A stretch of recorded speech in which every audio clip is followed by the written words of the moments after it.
Good morning and good afternoon to everybody who's attending this webinar and all our guest speakers. And welcome to this launch of the Code of Conduct. I just wanted to give you a quick background how we started the project.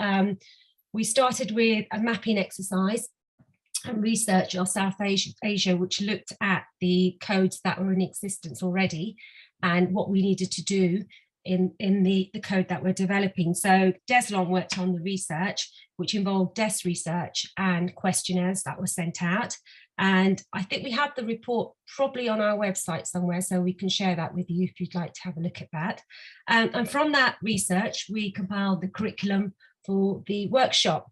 So initially, the workshop would have been in Nepal, but due to COVID, this all had to change, and we had to change the workshop to online. And we changed quite a lot of the workshop. So we had a fellowship element to it where we awarded fellowships to all our participants to produce content. And I'm pleased to say we produced 30 pieces of great media content, which was published and broadcast. So today we're launching the code, and it's going to be launched in English, and then we will also be launching it in Nepalese, Hindi and Bengali. So now I'm going to hand over to Salian, who's going to host today's webinar. And Salian, there you go. Thank you very much, Jazz, and thank you to everybody who's put so much hard work into this project. For those of you who've not met me before, my name is Salian Wilson, and I'm the CEO of the Public Media Alliance.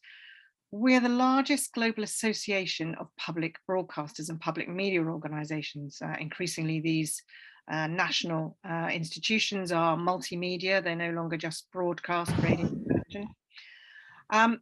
But our focus of our work is really on public interest journalism. And I'm sure looking around the room, we have got a lot of you who are very, very experienced journalists.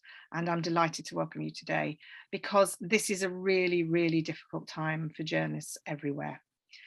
And we were delighted that UNESCO, our partners Media Action Nepal, who have been fantastic, and UNESCO New Delhi and the IPDC project gave us the go-ahead and the support to make this Code of Conduct and all the workshops around it happen.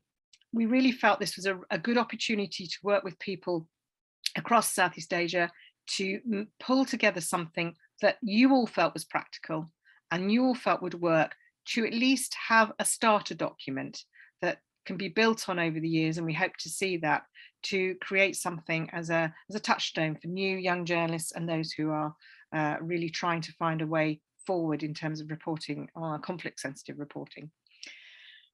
Thank you again to everybody who's worked on the project. The media stakeholders reviewed the Code of Conduct. The 30 participants who all went on to produce really good pieces of work. And I think it's great for us to actually be able to see production and content coming out of a project like this, because nothing says it like when you get into print and when you get on screen and when you get on air. Thank you to Jazz, who has worked tirelessly on this project, and also to Deslon, who has supported her throughout and input, particularly to the research phase, as Jazz said earlier. I think it's easy to forget just how hard people work on this, on projects like this. And it has to be said that also Lakshman and Sadia, you really are both very busy people, but you've given this project your all. So thanks to everybody. And I think now at this stage, it serves me to introduce a very, very well-known and established journalist, Mr. Dhruba Adhikari. You have been a news chief and editor for various prominent national and international media organizations around the world. We are delighted that today you are able to join us to give your keynote to launch this project. So thank you very much, Mr. Adhikari. Warm greetings from Kathmandu to all the participants. Let me begin by thanking the organizers who have diligently worked to complete this project on behalf of Public Media Alliance in collaboration with Media Action Nepal and the UNESCO. Yes, your collective efforts and inputs, including those derived from a 3-day workshop, participated by media workers from Bangladesh, India, Nepal, and Sri Lanka have enabled us today to launch a code of conduct that aims at strengthening the media environment in South Asia in terms of conflict-sensitive reporting, journalist safety, and self-regulation. I recall having met a journalism teacher, Ross Howard from Canada, in the year 2003.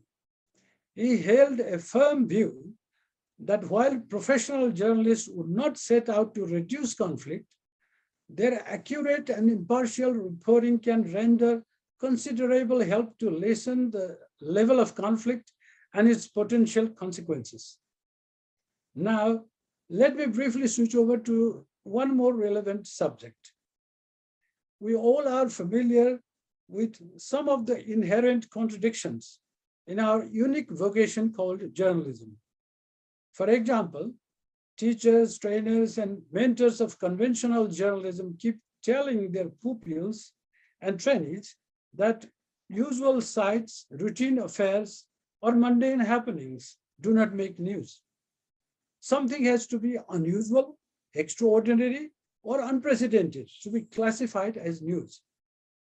This concept of journalism of exception leads us to a point where we are unwittingly persuaded to believe that communities or countries living in harmony have no news value. This belief essentially suggests that journalists are required to look for troubles and troubled spots. However, this is not a desirable situation. Perhaps a time has come when the conventional definition of news has to be given a second look. Finally, as each one of us attending today's program is aware, the ultimate objective of taking initiative to develop the present code of conduct is to assure audiences about the credibility of the media as an institution. This is absolutely necessary to prevent erosion of public trust we all have collectively enjoyed thus far. I hope today's event encourages us all to continue to work for preservation of traditionally acquired power of the press, which is essential for a sustained democratic order. I thank you all for your kind attention. I hope I am within the time limit. Thank you very much, Mr. Adhikari. You certainly are within the time limit, for which I thank you. We're now at the point to start launching the code. And so I'm going to firstly introduce Lakshman Dat Pant from Nepal. Thank you very much, Sally Ann Wilson, CEO at the Public Media Alliance. I also take this opportunity to thank our colleagues, Jas Chandler, Project Manager of Public Media Alliance. Also, Desilon Daniels, who actually worked behind, but she supported so many technical things that we were able to launch this code of conduct today. This initiative and this launch is very close to my work, our work here in Nepal, because Media Action Nepal was established 6 years back with a slogan promoting independent and accountable media. And I consider accountability is one of the important concerns under this code of conduct that is going to be launched shortly. It is an attempt targeted to uphold impartial, accurate, and credible media. And it at the same time reminds journalists about safety measures they could possibly take during the time of conflict or even in post-conflict situation. I would also like to thank Mr. Dhruva Adhikari for delivering keynote speech. He touched on many interesting issues of his times, also reminding journalists of today to take precautions and take care of journalist code of conduct, the principles of ethical media. This code of conduct, named as Improving Conflict-Sensitive Reporting and Safety of Journalists in South Asia, builds upon the successful completion of 3-day-long workshop that was participated by 30 journalists last September, representing Nepal, India, Bangladesh, and Sri Lanka, followed by dedicated mentoring sessions that help media fellows produce and disseminate 30 individual stories who covered conflict, gender sensitivity, and safety of journalists. The code of conduct for improving conflict-sensitive reporting and safety of journalists in South Asia is contributed by media fellows, actually, 30 media fellows. And yes, we had some reviews and some amendments on this. I would also like to thank Sadia and Sally and Wilson for their inputs to the final code of conduct that we are launching today. There are 16 sections in this code of conduct. These sections deal with conflict-sensitive reporting. Reminds journalists about do's and don'ts during the conflict for their own safety. We are launching this code of conduct, expecting that the media environment would improve in this region, alongside journalists taking their own safety measures. I believe this code of conduct provides a solid milestone for improving conflict-sensitive reporting and safety of journalists. Before I wrap, I just want to show a very few slides, in fact, 2 slides launching this code of conduct. Okay. Yes, it is named as Code of Conduct, Improving Conflict-Sensitive Reporting and Journalist Safety in South Asia. I believe this Code of Conduct, Improving Conflict-Sensitive Reporting and Journalist Safety in South Asia provides very solid background for journalists working in South Asian context. Though there were only 4 countries, journalists participated in this process, but I'm confident that it would help journalists working across this region. This is the name published by Public Media Alliance in partnership with Media Action Nepal under the flagship program of UNESCO, IPTC, International Program for Development of Communication. I'm going through the recommendations. We have 5 recommendations for further improvement for journalists to take care of their own safety during the time of conflict, even in some contexts, post-conflict situations as well. We have 5 specific recommendations to media houses and all stakeholders concerning about the safety and code of conduct for journalists or ethical issues of journalists. The first one that we have suggested through this recommendation is that news organizations should develop effective human resources policies to protect the interest and well-being of journalists. We found that many media houses and newsroom organizations across South Asia, at least in 4 countries of this program, this project, we found that newsrooms have not been able to come up with very concrete human resources policies. There are some attempts on part of the government and some organizations, but we noticed during the time of COVID-19 as well, there are issues. So we are recommending that media houses and newsrooms come up with very specific human resources policies in the interest of journalists so that they do not devise themselves from applying or adhering to the journalist code of conduct, number 1. Second is to introduce more preventive measures against sexual harassment in the workplace and in the field. Also to create safe spaces for people to report harassment and abuse.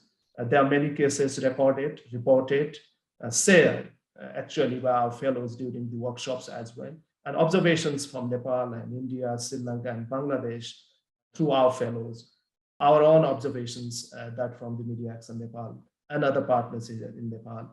We found that yes, there are no preventive measures for the harassment at the newsrooms. And there are stories coming out, but there are no specific measures taken on part of the media houses, especially by editors and owners. So we are recommending for media rooms and newsrooms to come up with the preventive measures against any kind of harassment that takes place in the newsroom. Also to implement gender sensitive training for leaders and other staff members. Journalists and working journalists especially, they have participated in so many interactions and policy discussions that take place in many contexts in South Asia. But media owners and editors and leaders, they are hesitant to participating in these kind of trainings. They are hesitant to listening what could be improved within newsrooms to implement gender-sensitive measures. There are hardly trainings that have been provided by media rooms. So we're recommending that newsrooms and media leaders implement gender-sensitive training. There are policies in place. There are national and international initiatives, recommendations for newsrooms and stakeholders, discussions going on, but no concrete measures have been taken place. That is resulting into a kind of harassment to the profession itself. Fourth recommendations we're making alongside this code of conduct launching today, to introduce guidelines for reporting when using minors as sources. The internet sensations, the clickbaits, disinformation, and there is complete mismatch between the headline and rest of the stories. And often sources, journalists were found not to be taking care of the impact that could happen against minors, children, in the different contexts. So we are recommending to introduce guidelines for reporting. Some organizations and professional associations, including press councils of some countries in this region, have introduced specific guidelines for people with disability, for women, also for children. But in the conflict-sensitive environment, there are no specific guidelines for journalists to take care of the interest of minors. So this is another. And final recommendations we're making through this code of conduct is to introduce code of conduct for media managers and owners, media owners. We haven't seen media managers coming up with their own code of conduct professionally through professional associations. Sometimes there are cases against editors or say media managers or owners, especially that of the content produced by their media outlets. They are often hesitant to responding to the regulatory bodies, for example, press councils. And they would go on saying that they have their own code of conduct, but they are not making it public. It is good that professional associations or newsrooms come up with their own code of conduct in the interest of mass, the public, and in the interest of journalists, both male and female and all genders. So these are some of the recommendations, 5 specific recommendations made through this announcement of the code of conduct. Finally, I'm again like to thank Public Media Alliance and UNESCO IPDC for collaborating with Media Action Nepal. And we look forward to continuing our partnership to engage journalists for the betterment of society by advocating independent and accountable media. Thank you very much. Thank you, Lakshman. And I think one of the reasons we're called an alliance is something you sort of hinted at there in the way the code has come together, because we feel that as an alliance, we have more strength by working together. If we like to talk about crossing borders and a global perspective, then I think our next speaker, Dr. Sadia Jamil, probably really does fit the bill. I think most of you have had her biography in front of you. And I think, Sadia, you really are a citizen of everywhere. And to take journalism forward, perhaps you would take us through our 16 points. And thank you again, Lakshman, for your introduction to the launch of the code. And now over to Sadia. Thank you, Sally. It's a terrific day indeed, because after several months' efforts, we are now finally launching the Code of Conduct to improve conflict-sensitive reporting in South Asia. So definitely a huge round of applause for our team from Public Media Alliance, UNESCO South Asia Cluster Office in New Delhi, and Media Action Nepal for facilitating this project. And atop the participation of our 30 fellow journalists from India, Bangladesh, Nepal, and Bhutan for participating in this project. When we think about context-sensitive reporting, the first thing that comes up in our mind is South Asia, because South Asia is a region that is marked by cultural and religious diversity, if I may say. And in that way, the region is comparatively more prone to conflict and different types of violence. We can say physical, cultural, structural violence prevalent across South Asia. So journalists in South Asia, they find themselves often in difficult situations to report on conflict. and how to maintain that boundary in a way that do not disturb societal and public peace. So the purpose of this code of conduct was to enable journalists to develop skills that help them to maintain that normative framework or the red lines of professional boundary being an ethical journalist.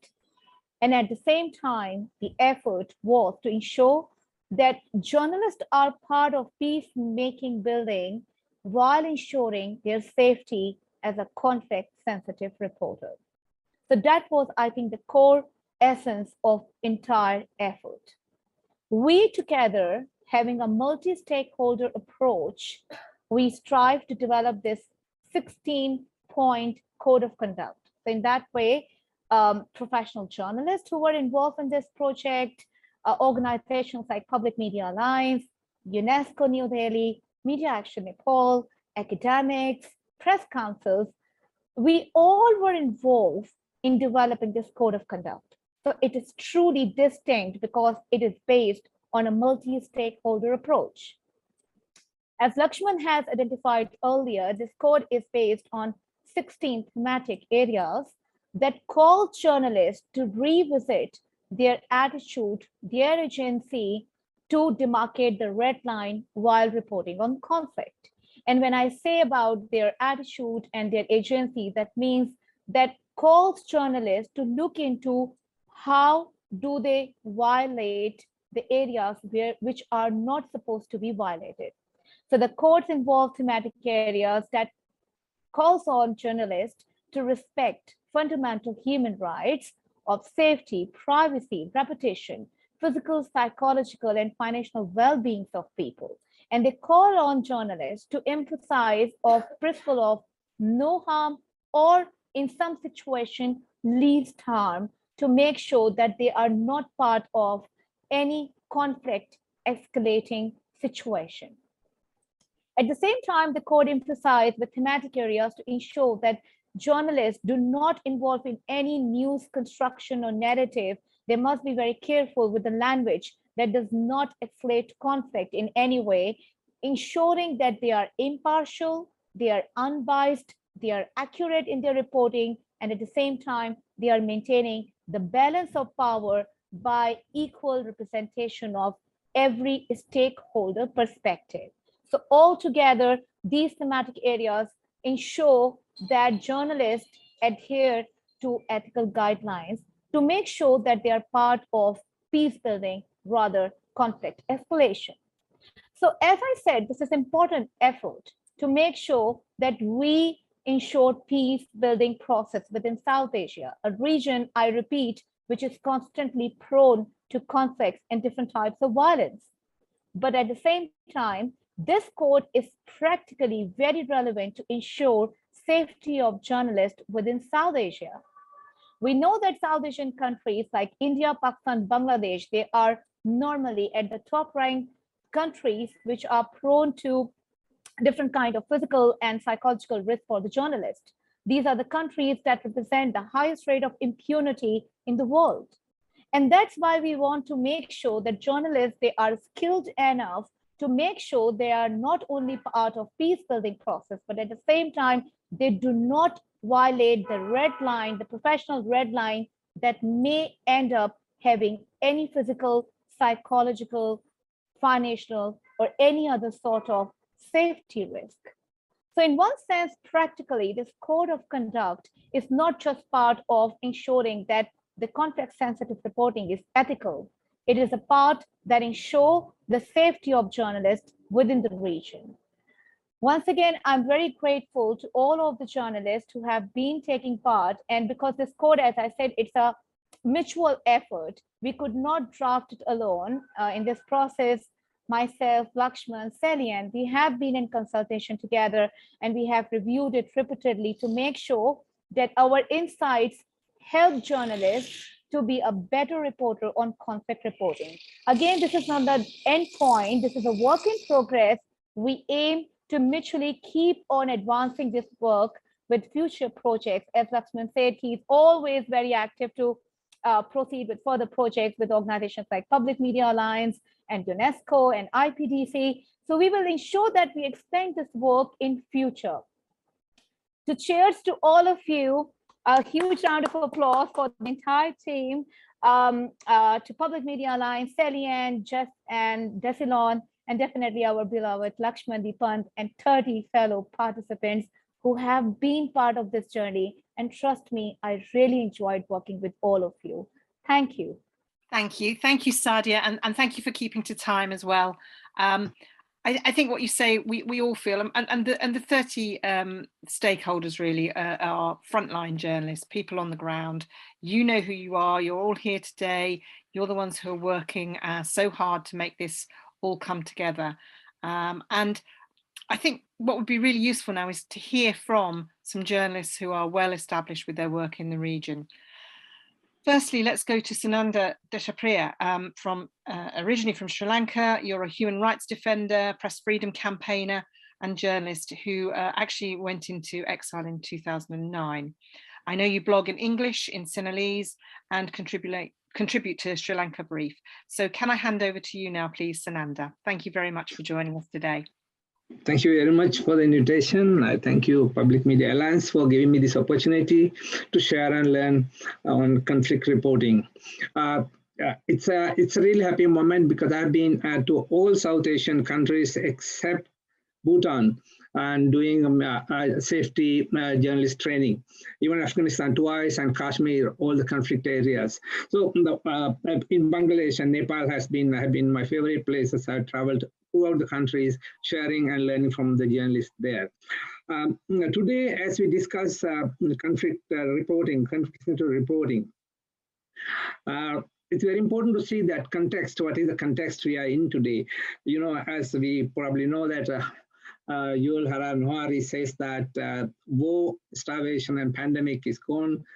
Humanity will be looking at different challenges in the world. Still, we are around the pandemic, and in Sri Lanka, one of the most conflict area that our journalists has to report was pandemic last few years. Still, the conflict is over. Armed conflict is over in Sri Lanka, but conflict remains. We all know that conflict is not armed conflict always. There are, as we discussed already, there are different levels of conflicts in any society. So it's very important for journalists, to see that the situation where they are going to report. What we understood is that you have to look at the context and where you are going to be reporting. In recent times, we have seen a number of journalists came under attacks, assaults, in demonstrations mainly, and sometimes when they to report COVID prevention situations, because sometimes people look journalism in Sri Lanka these days, as we discussed, journalists do not have that credibility we used to have in areas because journalism has become very partial and political and controlled by the politicians and owners. The editorial independence is kind of a term that belongs to the past. There's no editorial independence. Most of journalists have to write what their owners like them to write. Because of that, we are in a different situation if you go into conflict situations, because people see us as part of that channel or this channel or that media or this media. In that sense, it's very important for individual journalists to create their own credibility in their reporting. And what is very important is, I think, for us to looking at, because I need to speak about journalist safety a bit, and how do you assess the threat level? That's very important. We investigate all the journalists, like 20 odd journalists who were killed there. 90% of them were killed while traveling. If you really have the capacity, that's the main thing I think sensitive journalism is. How do we develop our capacity to minimize the threat? Threat is everywhere. Whenever conflict, there's a threat. If you go to report where police has tortured someone and killed, and there's a threat, and journalists go, they will see that if you're a government media, they will think that you are part of the police. If you're private media, close to the government, then still they will see as you are a government agent close to the police. And because of all these things, very important for us to, I think, Just about that level, when we go into any conflict area. Other strategy we used in Sri Lanka was creating networks. We created one of the best networks media groups had in the country at the height of the war. We worked with Tamils, Muslims, Sinhalese, everyone. We were able to get everyone together. That gave us a lot of strength. That's why we were able to talk to the President Rajapaksa as well as the leaders of Tigers, because we were forced. We were together. That's very important, I think, for journalists in any conflict situations. The diversity is very important. And in Sri Lanka, if I look at Sri Lankan media, in Sinhala newsrooms, no Tamils. In Tamil newsrooms, no Sinhalese. In Muslim newsrooms, no Sinhalese very much. So we don't understand each other really. In Sri Lanka, it's very much a divided country. So that's a source of conflict.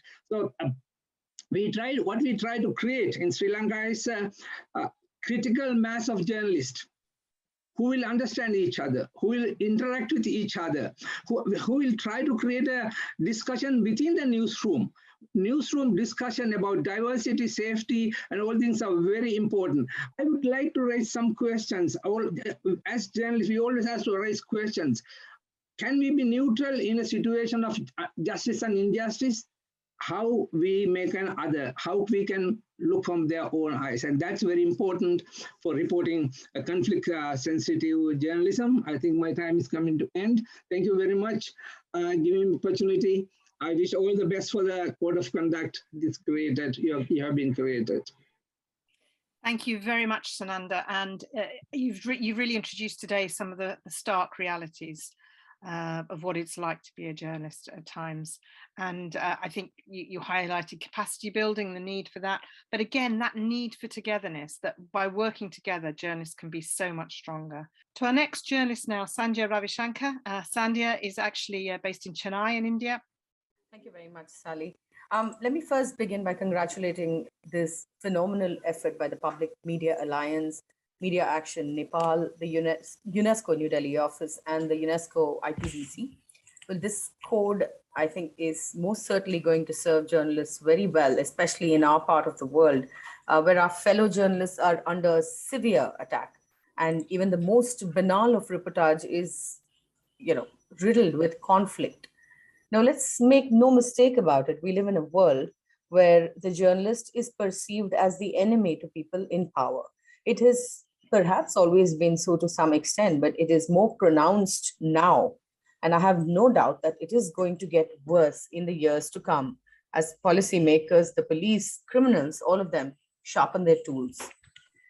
Well, according to the Committee to Protect Journalists, 55 journalists have been killed in India between 1992 and 2021. And if you include the deaths of journalists in which the motive for the killing is yet to be confirmed, that number rises to 83. In 2021 alone, 3 journalists have been killed so far. 21 journalists have been killed in the past 5 years. One of our best, Danish Siddiqui, who worked with Reuters, was killed while covering the advance of the Taliban in Afghanistan.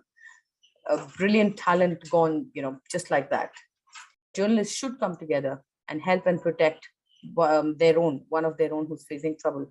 But so far, we've only gone into these such conflict situations. I mean, I'm not talking about war and I'm not talking about riot situations, but such kind of situations which are fraught with a lot of conflict over a prolonged period of time. We've gone in there on instinct and we've managed to stay alive again due to instinct. But most of the moves we make, the precautions we take, all of these are reactive and we improvise as we go. We learn on the job. We learn as we face the dangers. And this is exactly why this code of conduct is such an important document, because it is essential for those of us who have done battle to collate our experiences so that younger journalists know what they need to do in order to stay safe in conflict situations. Another important thing, in my view, to remember during conflict situations is to ensure that we are not swayed by emotion or by confirmation bias. And this is something one of the earlier speakers spoke about. And this is also something that we've been witnessing increasingly, especially among younger journalists who are very savvy with social media. And It is a very tricky subject, and it is imperative that we train ourselves to take a bird's eye view of the situation. And Sally spoke about this as well just before I started. And this, of course, does not mean that we do not call out wrongs. So say, for instance, if human rights are being violated in a war zone, that is a clear black. There is no gray in that particular situation. But often when we ourselves are in the midst of the crisis situation, it is easy to let emotions, fear, anger, sorrow take us away from that core aspect of journalism, asking questions and finding the truth and questioning every single fact that is there before us. So thank you all. Let me wrap up my monologue now. I will leave you with this, that in the years to come, journalism will continue to be fraught with conflict, and attacks on journalists is most likely going to increase. And we all need to watch out for each other. Thank you so much for listening. Thank you so much, Sandhya. And it has to be said, we all, I'm sure, wish you continued good luck with your reporting, and for your courage and bravery. We thank you. It is a very strong reminder, the work you do, of how difficult our job is. Thank you. We come to our final frontline speaker this morning, Ms. Dilrukshi Handanetti, who is a established journalist, media trainer and strategist. Dilrukshi is Executive Director for the Centre for Investigative Reporting in Sri Lanka and co-convener of South Asia Women in Media. Thank you for having me. When I look at reporting on conflict and conflict-sensitive reporting, I see journalists as part and parcel of that whole storytelling process, where they are experiencing firsthand the first responders to conflict in their own way. And this doesn't make it easy. And this also means that I looked at the code, and the code does say that, about accuracy and verification, and not doing trial by media. All of that is very true. And nevertheless, truth. What is our commitment? Our commitment is to truth, fairness, and accuracy. And I think one of the biggest things that journalists sometimes forget to follow is that we are doing the story. Sometimes we end up being the story, and that doesn't really help. The job of the journalist is to reflect the reality at the ground level. And the labeling that Sunanda spoke about happens only when you become or try to become a reflection of those voices that we do not know, because we are very good at othering, right? Us versus them reportage.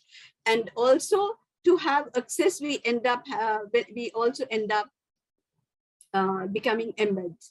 And I have a different look at embedded journalism, because that's one of the key things. And I think because of the inaccessibility to places and information, journalists do either go on military guided tours and government supported tours, all of that. And what does it mean? That means you're tweaking the narrative, and that's where the problem lies, I think. Safety component that is really married to conflict reportage. And the creation of that inclusive newsroom, that is also deeply linked to that. And I'll move on to my second point, which is to talk about women in reporting conflict. And very few of us have had access, some opportunity to report the conflict. And there are reasons. And one of the most problematic things I do find is that we are recording, we are all, these are first drafts or first images of history, right? When you report on conflict, and who brings it? Is it only a man who brings that draft and the image back into the newsroom? And I think that's really important, because inclusion, when we talk about inclusion, that inclusive newsroom also means inclusion of perspectives. Why do we talk about ethnic representation within a newsroom? That is also because you are representing, hopefully, the perspectives that otherwise we may not have. I belong to the majority community, and then my perspective is not the only perspective within our country, and also on reporting conflict. And conflict also doesn't mean the absence of violent conflict. It talks about active, positive peace and the prevalence of it, where communities feel at peace and support each other. Your reporting itself is often challenged because there is always a question of whether, do you have enough politics in you? Do you understand the terrain? Can you manage it? Can you travel to these places? So the survival game that is essentially one of the skills of a conflict reporter is also something. And then generally women are considered as not suitable. In most cases it happens. And I've heard this many times. Can you do that? And then when you report on conflict impacted people, women are not always victims. There are heroic women. There are women who represent their communities, talk about and seekers of justice and truth, as in Sri Lanka. There are women who do pioneering work in maintaining community peace. So I think when we talk about representation and diversity, these perspectives, enabling environments for women and men and other genders to come and undertake that reportage, that's really also important. In South Asia, conflict sensitive reporting is really linked to being the safety of the particular individual journalist. The last point is about a holistic concept of safety for the conflict, the reporter who's reporting on conflict, because it's not just about digital safety. It's not just about being able to safeguard ourselves when we are undertaking field reporting, or in the newsroom, creating an inclusive space and ensuring that there are diverse perspectives, but it's also about the psychosocial. My editor used to say, we are like soldiers. Once you're dead, you're just a number. So if that's the case, you're just a number. That is true. When somebody becomes an exiled journalist, you're part of the statistics.